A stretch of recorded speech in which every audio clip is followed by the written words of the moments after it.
I find myself looking back months after a song's written and go, I don't remember where that came from. You know, I mean, my intellect doesn't write my songs. I think my centered meditative awareness writes the songs, but so that it's almost kind of like it's not. There's not some real cosmic, what do they call that, trance state. It's not that. It's just being very clear and your mind's very still. And so, you know, but I don't know if I've answered one question right yet. Am I getting a grade? I think I'm failing, Bill. No, I don't think so. We're about to turn, I'm hoping we still have some students here. And, Yes. and we're about to turn this over, questions over to our students. But before we do that, I guess one of the things that I'm hoping that we're getting from this is, you know, I know that we have students here who want to be songwriters. Some are already writing songs. And so my question for you at this point is, on their behalf, I mean, what advice would you give them?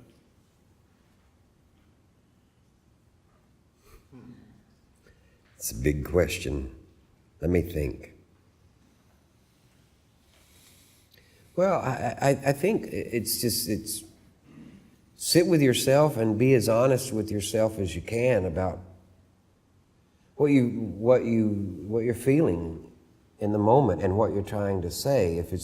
If you're trying to write, you know, I know there's fiction and I know there's nonfiction, and but it's kind of like songwriting. It's weird. Songwriting is like falls into that gray area between poetry and prose.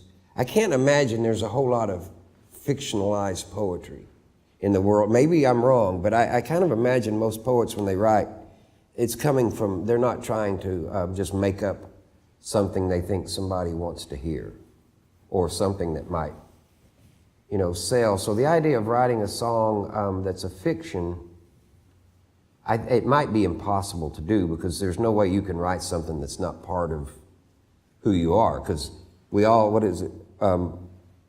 Faulkner said we all look on the world through our filter of our own self and our life experiences and who we are. So everything you see and anything you write down will be you and will come from your point of view. Even if you're trying to write a fiction, there'll be you in that. So I'd say own that. And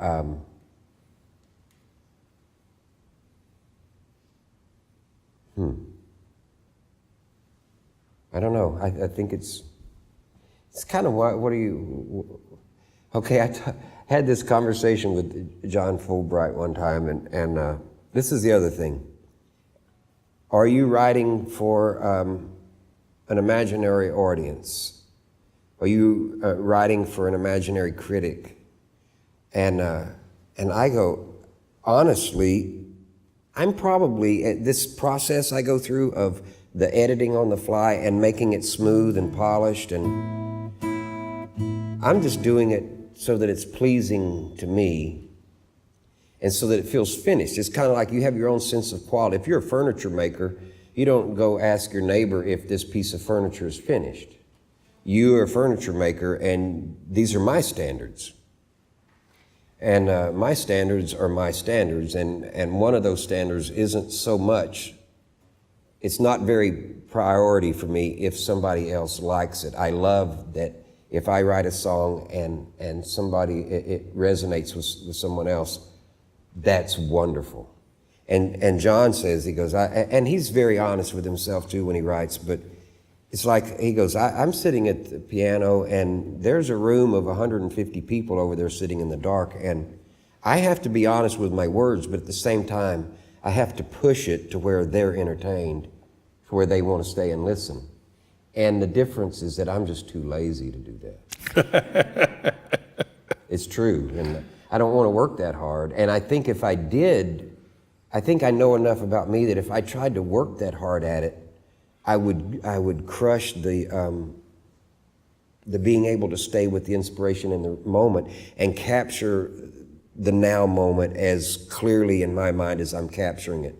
So, if I was pushing it to make it more, then I don't know that I would be, they wouldn't be any good. I just don't think they would. I've written several shorter songs recently, and I played them to people, and they go, "You could develop that." Well, yeah, it's a minute and a half, and you can get away with writing them up to 3 to 4 minutes long. I go, but at the end of a minute and 38 seconds, that's all I really needed to say.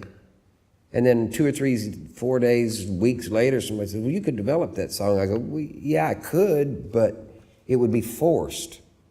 And it wouldn't, I would know it was forced. I might be able to write it using my, trying to access my cleverness, which I don't really have. I think I could probably try to access my thinking brain and write something that works, but I think it would lose the soul thread.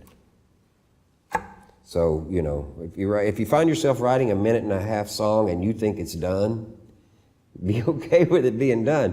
Only you can know if it's, you can know if it works for you, though the other side of that coin is, and our friend Bill McNeil said this in this interview, what makes a good song? And the question was, how do you know if you've written a good song? And McNeil goes, I don't know till somebody tells me. And there's a great truth in that there's the singer, the writer, and then there's the audience. And without the audience, this person is basically a tree falling in the woods that nobody hears without the audience. So on this hand, the song might work for you. You love it. But if it doesn't work for the audience, then you just get to play that for yourself before you go to bed at night, which I have so many lines. I've said in several songs, I sing all my songs to the sky and the trees, and they seem to be quite receptive. But McNeil goes, the only time I know if a song's good is when somebody tells me it is. And that's wonderful. When that happens too, that means you've accomplished both things. You've been true to yourself, and I'm sorry about that. You've been true to yourself, and it worked for somebody, resonates with somebody else. Yeah. I want to turn this over now and give the students and others in the audience an opportunity. What questions do you have for this artist? Hi. So I'm trying to write poems and songs of myself, and I love something that you said. You said writing songs through intellect or through centered meditative awareness. And I'm just wondering, so I usually find myself writing everything with intellect, and I can't really get into the position of that place that you described. So I'm just wondering how you get to it. I couldn't, just not to be glib or anything, but I didn't really get there so much until I was probably, in my mid-30s. Until that time, I'd come up with a cool idea, and I go, this Cheap Hotel from 1986. I was 30, and it's a great idea. I love the first line, and so, in lieu of not being able, I suppose the closest you can get is just sit down with yourself and just take stock with how you're feeling, and it's kind of it's the same thing. You don't have to go all the way inside there to where there's total silence, but as long as you can get to a place where you're honest with yourself about what you're feeling, I think that's wonderful. And the other thing is just write a cool line and then write another cool line after it, but it's the same time, try to say this is. Oh, here's what Mary Gauthier said. This. Eventually, you will find that you'll write enough to where you go. Your songs may not all sound alike, but you will have a consistent voice, a consistent point of view, and I think that happens regardless. I think there's a carryover, or I'm thinking these songs, and I write this line. That line's cool, and I'm trying to construct this thing, and even even those songs wind up, it winds up being you all the time. That's the weirdest thing. It's still you writing it. It might just be more about the content at the end of the day. My content went from writing songs that people clapped. They were crazy about it. They'd like, "That's my Tory." I'd finish a song and people would resonate. Everybody would resonate with it. And they would resonate enough that they would go, "I'm going to clap." In the last 25 years, I write songs that are a little bit more reflective in a deeper way, a little bit further down that internal journey to where I don't think, I can't answer this because I'm not on the receiving end of my songs, but it's still me. I'm the same guy I was, years ago, but I've had people say, "Well, I liked your old stuff better." The Cheap Hotel and the Ballad of Sonny Brown and the songs that were, but I don't know, mostly carve out quiet time by your undistracted quiet time. The other thing, and it was part of what you said there, but I want to kind of zone in on it. There's nothing that'll make you a better writer than writing. And I know that sounds like a truism or simplistic, but the point is write. And not everything you write is going to please you. But just keep doing it, and you'll find it gets easier, and you get better at it. So just keep doing it. That's the thing. I didn't used to, this editor that's like almost instant. I didn't have this guy around years ago. It might take me 8 hours to work out this verse and get the right words, and I'd have to look for them. Now it's just, you get a little bit. It's like mastering anything. The old there's a word for it, where the 10,000 hour rule, where the longer you do something, the easier it becomes. You can't go out and play golf tomorrow. You can only play golf after you've had a golf club in your hand for 10,000 hours. You can only play guitar a certain way after you've had a guitar in your hand for 10,000 hours. And it is true of exercising the imaginative part of your brain and the editing process and all that. It is definitely a function of doing it. And I'm lucky in that I've spent so much of my time uncommitted to, life at large, that I write, maybe it's not a lot, maybe some people write a lot more than me, but I've written on the average like a dozen songs a year for a lot of years. And, one song a month is pretty good if they're a song of some substance. If I was living in Nashville trying to write catchy jingles and hits, I don't think one a month would get you very far. You'd starve even if they liked your song, but yeah, okay. Other questions? Who else has a question? Thank you. Thank you. And definitely keep doing it and carve out quiet space and sit and play your guitar until it moves you. Yes. What years were you in San Francisco, and what, I guess, of all the different music that came out of there, what were you getting into? I was there probably from 95 through 04. And,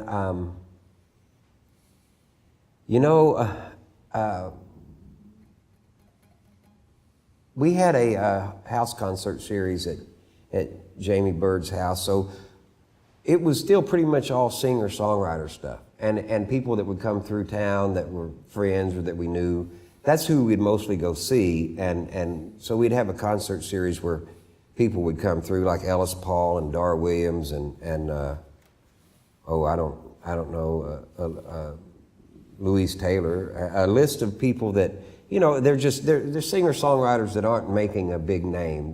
Greg Brown never came through and Patty Larkin never played there, but it was still the same genre. And I don't know if that answers your question, but it's a cool scene musically, but we were not very exploratory. Food, I can answer a lot of questions about all the wonderful food in San Francisco.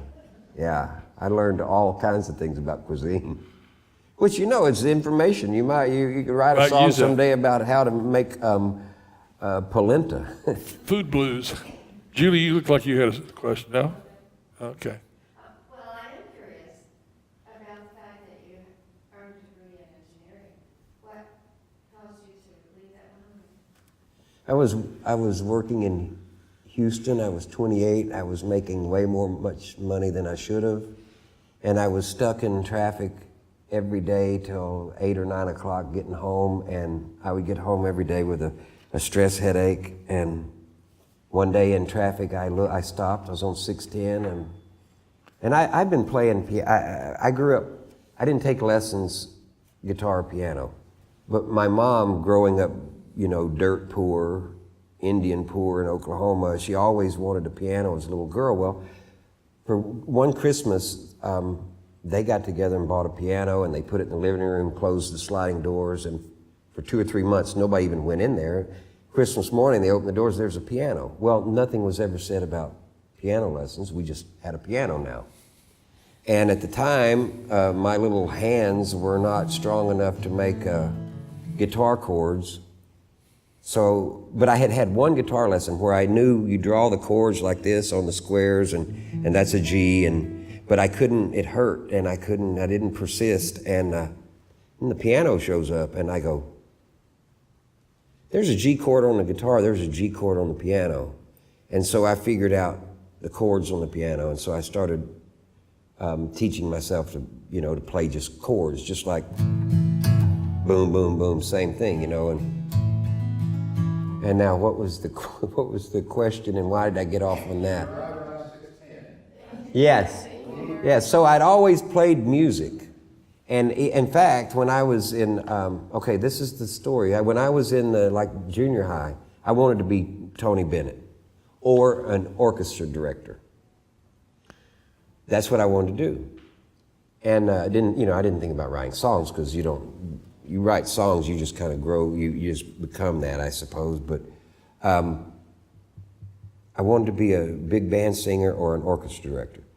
Senior year in the National Honor Society, we have some guy come talk to us, and he goes, "You guys it's your responsibility to be the doctors and the lawyers and lead the country, and you the National Honor Society, you have to go out there and lead and and do this thing." And I went, well, okay, I guess I don't get to be a musician. So I'll go do what I'm supposed to do, and I'll have a brick house and a dog and a car and a wife and kids. I didn't wind up with the kids, but it was kind of like it was that middle class mentality of do what you're expected to do. Even though my parents never pressured me. My parents never even said the word college. Never brought it up, but anyway, so I'm in Houston, and I'm stuck in traffic, and I look over, and I'm in a really fancy little Buick sedan with a fancy 3-piece suit on, and I'm 28, and there's a guy stuck in traffic right beside me, inching forward on Loop 610, and he looks like he's in his mid to late 50s, and he's in a nice 3-piece suit in a Mercedes, and I go, 30 more years of this to drive a Mercedes. And I don't think so. And I pretty much not long after that, I went in and handed in my resignation, and went back to Longview, where I could get $100 a week shoveling horse manure and living in a boxcar, and it was a wonderful trade-off, and I haven't looked back. But so I had music. I always wanted to, play more, and even when I was working as an engineer in Houston, I'd go out to see these Dr. Rocket and Zen Archer and these bands from the 70s, and I'd visit with the guys, and often they'd ask me to come up and play. They had a piano. I'd get up and play piano and sing a couple of the old rustic early songs I'd written that were crap, or a song I'd learned, and I'd play a few songs during their break. And so I was kind of already, and I was playing enough to where I understood what was happening in the world of singer-songwriters, that Houlihan's old place.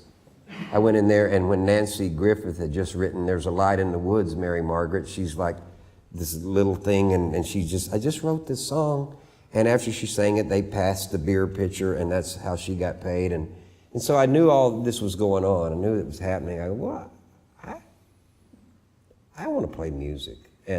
But first, shovel horse manure for a while and change your wants.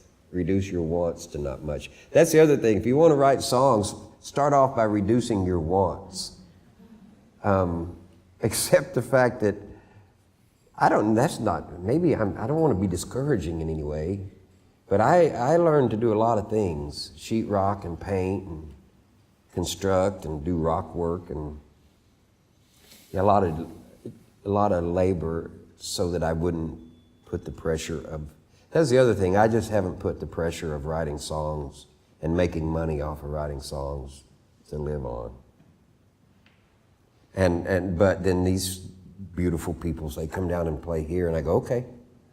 Because that's why I say I'll go anywhere somebody still remembers that I can sing a song or 5. Anybody else? Another question? I thought to ask what you're reading now. Well, I've always, pretty much if I sit down and read something, it's usually the old Chinese poets or the Zen poets or that sort of thing. That's what I thought I was hearing. Yeah.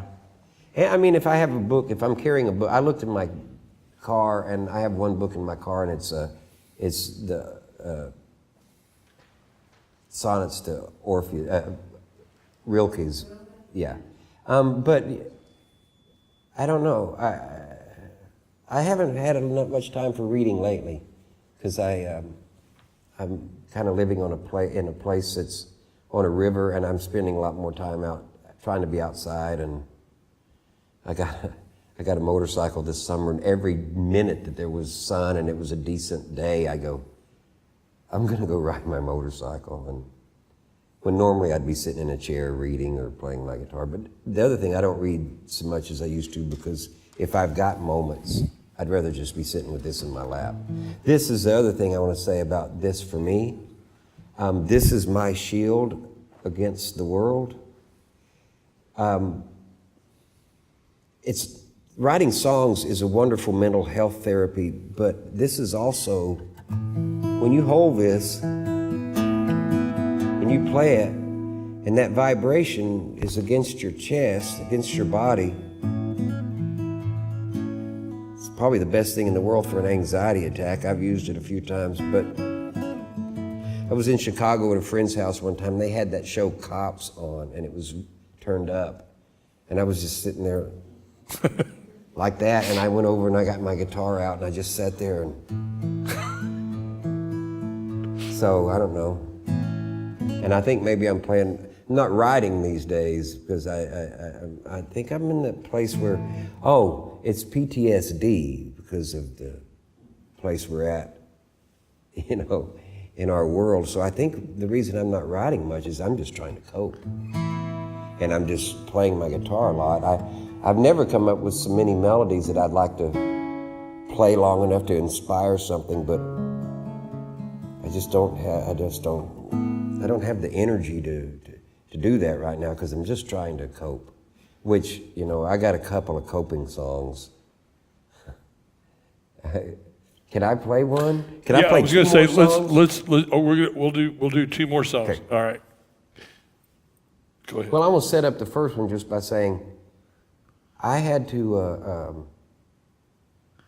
the place we're at right now, I don't know. I didn't know how I was going to handle it because I'm somewhat empathic and I feel I feel the energy in the room and it's a very unsettled energy, obviously, and somewhat turbulent.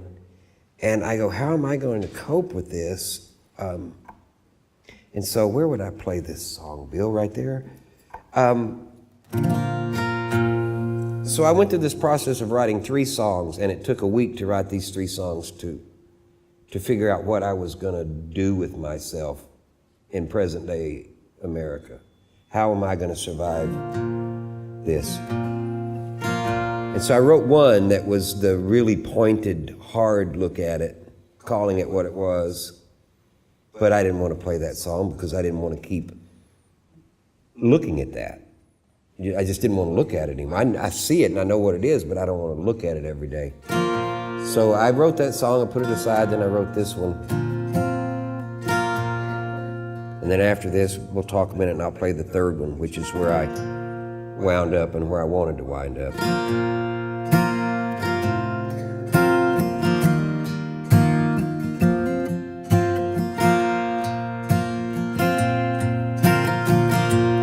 I still believe, though it's harder now, helps me to find some things that lead me away from doubt. It's a conscious choice to try and find a calmer voice, remembering a softer place, like the smile on my mama's face. I still believe in the middle of my darkest days. I promise myself not to lose my way, at least not for long. That's why I sat down to write this song. It's just a conscious choice to try and find my higher voice.